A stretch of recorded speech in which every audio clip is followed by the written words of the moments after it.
Bagaimana Anda bisa mengetahui apakah seorang wanita yang sudah menikah memiliki perasaan terhadap Anda?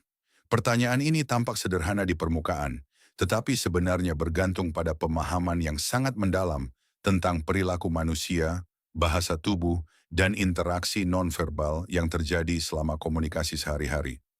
Perasaan seringkali tidak diungkapkan secara langsung, tetapi muncul dalam detail kecil yang mungkin diabaikan banyak orang.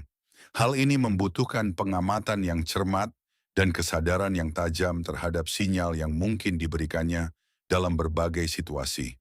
Karena sinyal-sinyal ini secara tidak langsung dapat mencerminkan perasaan batinnya. Namun sangat penting untuk menekankan poin mendasar sejak awal. Topik ini harus didekati dengan penuh hormat dan kepekaan, terutama mengingat status sosialnya sebagai seorang istri. Tujuannya di sini bukanlah untuk membuat penilaian atau asumsi, tetapi hanya untuk memahami perilaku manusia secara analitis, tanpa melampaui batasan etika atau sosial apapun. Mari kita mulai dengan memahami kerangka umum sebelum membahas detailnya. Ketika kita berbicara tentang ketertarikan atau ketertarikan romantis, kita tidak hanya berbicara tentang kata-kata, tetapi tentang berbagai sinyal yang mencakup nada suara, bahasa tubuh, ekspresi wajah, dan bahkan cara dia berdiri atau mendekati orang lain. Terkadang sinyal-sinyal ini jelas, tetapi seringkali sangat halus dan membutuhkan perhatian yang cermat. Bab 1. Bahasa tubuh sebagai gerbang. Menuju pemahaman bahasa tubuh adalah salah satu kunci terpenting untuk memahami apa yang dirasakan seseorang pada saat tertentu. Dalam kasus seorang wanita selama interaksi sosial, ia mungkin menunjukkan tanda-tanda tertentu yang mencerminkan minat khusus, tetapi Anda tidak dapat hanya mengandalkan satu tanda saja. Salah satu hal yang paling mencolok adalah cara berinteraksinya saat berbicara. Ia mungkin bergerak lebih dekat kepada Anda dengan cara yang tampak spontan, seolah-olah jarak antara Anda tiba-tiba memendek tanpa perencanaan sebelumnya. Pendekatan ini belum tentu merupakan indikasi langsung dari apapun, tetapi dapat menjadi indikator yang perlu diperhatikan, terutama jika diulang dalam situasi yang berbeda. Demikian pula, sentuhan sederhana selama percakapan, seperti menyentuh lengan atau bahu, dapat menjadi bagian dari interaksi sosial normal, tetapi dalam beberapa kasus, hal itu dapat membawa makna tambahan jika diulang secara tidak biasa seringnya. Yang penting di sini adalah konteks keseluruhan, bukan hanya tindakan itu sendiri, karena beberapa orang memiliki sifat hangat dan sosial yang membuat mereka menggunakan sentuhan sebagai sarana komunikasi tanpa motif tersembunyi. Bab 2. Pentingnya konteks dan pengulangan. Untuk memahami sinyal apapun dengan benar, Anda harus selalu mempertimbangkan konteks lengkapnya. Misalnya, jika seorang wanita mendekati Anda atau berinteraksi dengan Anda secara ramah sekali, itu belum tentu berarti sesuatu yang spesifik. Namun jika perilaku ini diulang dalam beberapa situasi dan disertai dengan indikator lain, hal itu dapat menjadi lebih signifikan. Anda mungkin juga memperhatikan bahwa dia membuat alasan untuk tetap dekat dengan Anda, atau bahwa dia sering muncul di tempat yang sama tanpa alasan yang jelas. Terkadang tindakan ini mungkin tampak normal, tetapi tindakan tersebut memiliki makna yang berbeda ketika dipertimbangkan bersama dengan perilaku lain. Sangat penting untuk tidak menafsirkan tindakan apapun secara terpisah, karena ini dapat menyebabkan kesalahpahaman yang signifikan. Analisis yang benar selalu bergantung pada kombinasi isyarat, bukan hanya satu tanda. Bab 3. Sinyal halus dalam interaksi tatap muka. Dalam interaksi tatap muka, ada detail kecil yang dapat mengungkapkan banyak hal tentang keadaan psikologis seseorang. Misalnya, gerakan tangan saat berbicara, bagaimana mereka mendekati ruang pribadi orang lain, atau bahkan bagaimana mereka menyesuaikan pakaian atau penampilan mereka di hadapan Anda. Beberapa wanita mungkin membuat gerakan halus seperti melepaskan barang kecil dari pakaian mereka, menyesuaikan dasi mereka, atau dengan cepat menyentuh lengan Anda. Gerakan-gerakan ini mungkin tampak hanya sebagai basa-basi sosial, tetapi juga dapat mencerminkan keinginan untuk menciptakan hubungan yang lebih dekat, terutama jika tampak tidak dapat dijelaskan.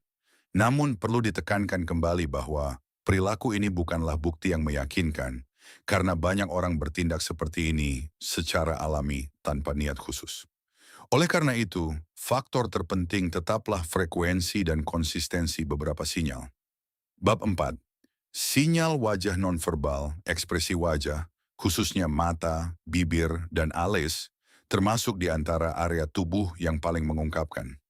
Area-area ini secara langsung dipengaruhi oleh keadaan psikologis dan emosi batin. Misalnya, menatap bibir atau menggigit bibir bawah bisa menjadi perilaku bawah sadar yang muncul saat berpikir mendalam, tegang, atau tertarik secara emosional. Demikian pula Anda mungkin memperhatikan seseorang sering membasahi bibirnya saat berbicara, perilaku yang terkadang dapat dikaitkan dengan konsentrasi, ketertarikan, atau bahkan kecemasan sosial. Namun sekali lagi, perilaku ini tidak dapat diinterpretasikan secara terpisah. Beberapa orang memiliki kebiasaan ini secara alami, tanpa koneksi emosional apapun. Oleh karena itu, sinyal ini harus selalu dipertimbangkan dalam konteks yang lebih luas. Bab 5. Gerakan mata dan perhatian. Gerakan mata adalah salah satu indikator komunikasi nonverbal yang paling kuat. Ketika ada minat atau fokus emosional, cara seseorang memandang dapat berubah secara nyata. Misalnya, peningkatan kedipan mata dapat dikaitkan dengan kegugupan, kegembiraan emosional, atau konsentrasi yang intens selama interaksi. Jika Anda memperhatikan seseorang sering berkedip saat berbicara dengan Anda, terutama selama percakapan mendalam, itu bisa menunjukkan keadaan emosional yang mendasarinya.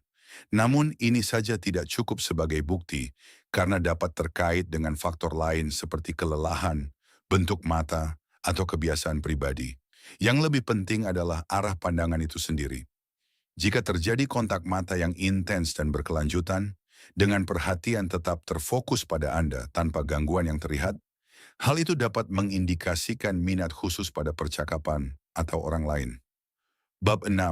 Peran alis dan ekspresi. Kejutan mengangkat alis selama interaksi adalah sinyal yang sangat halus yang mungkin tidak disadari. Gerakan ini seringkali menunjukkan minat atau keterlibatan dalam percakapan dan dapat muncul dengan sangat cepat. Ketika gerakan ini disertai dengan senyum alami dan tulus, hal itu dapat mencerminkan keadaan nyaman dan ketertarikan positif pada interaksi tersebut. Selain itu, pengulangan gerakan ini gerakan tubuh pada momen-momen tertentu dapat menunjukkan bahwa seseorang menikmati atau tertarik dengan percakapan tersebut. Namun penting untuk selalu diingat bahwa gerakan ini saja tidak cukup. Gerakan ini harus dipertimbangkan dalam konteks perilaku lainnya. Bab 7. Kontak mata sebagai elemen kunci. Kontak mata yang berkepanjangan adalah salah satu indikator terkuat dalam interaksi manusia.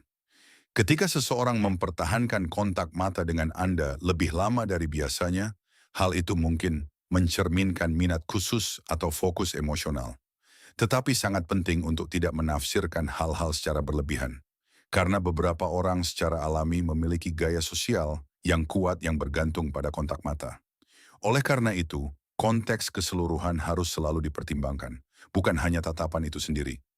Jika kontak mata disertai dengan senyum tenang dan ekspresi wajah yang rileks, hal itu dapat menunjukkan perasaan positif tentang interaksi tersebut.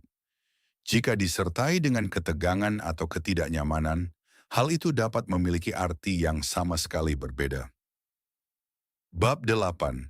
Energi umum dan kebahagiaan di hadapan Anda. Salah satu tanda paling jelas dari energi positif seseorang adalah perubahan tingkat energi keseluruhan mereka ketika Anda berada di sekitar mereka. Jika Anda memperhatikan bahwa ekspresi wajah menjadi lebih cerah, senyum tampak alami dan tulus, dan interaksi menjadi lebih hidup, ini bisa menjadi tanda bahwa mereka merasa positif tentang kehadiran Anda. Seringkali sangat sulit bagi seseorang untuk menyembunyikan perasaan nyaman atau bahagia ketika mereka bersama seseorang yang membuat mereka merasa nyaman. Anda mungkin memperhatikan peningkatan tawa, partisipasi dalam percakapan, atau perhatian pada detail kecil dalam dialog. Ketika seorang wanita merasa nyaman selama interaksi, bahasa tubuhnya menjadi lebih terbuka dan isyarat nonverbalnya menjadi lebih jelas, seperti gerakan mata, ekspresi wajah, dan postur tubuh. Kesimpulan, Memahami bukan menghakimi. Pada akhirnya, penting untuk memahami bahwa isyarat-isyarat ini tidak boleh digunakan untuk membuat penilaian terburu-buru atau kesimpulan definitif. Manusia adalah makhluk yang kompleks, dan perilaku mereka dipengaruhi oleh banyak faktor, termasuk kepribadian, budaya, suasana hati, dan keadaan sosial. Tujuan memahami bahasa tubuh dan isyarat nonverbal bukanlah untuk terburu-buru mengambil kesimpulan, tetapi untuk mengembangkan kemampuan yang lebih baik dalam membaca situasi sosial secara lebih mendalam dan sadar. Ketika pengetahuan ini diperlakukan dengan penuh hormat dan kesadaran, hal itu membantu untuk lebih memahami komunikasi manusia secara umum, dan bukan hanya dalam satu konteks tertentu.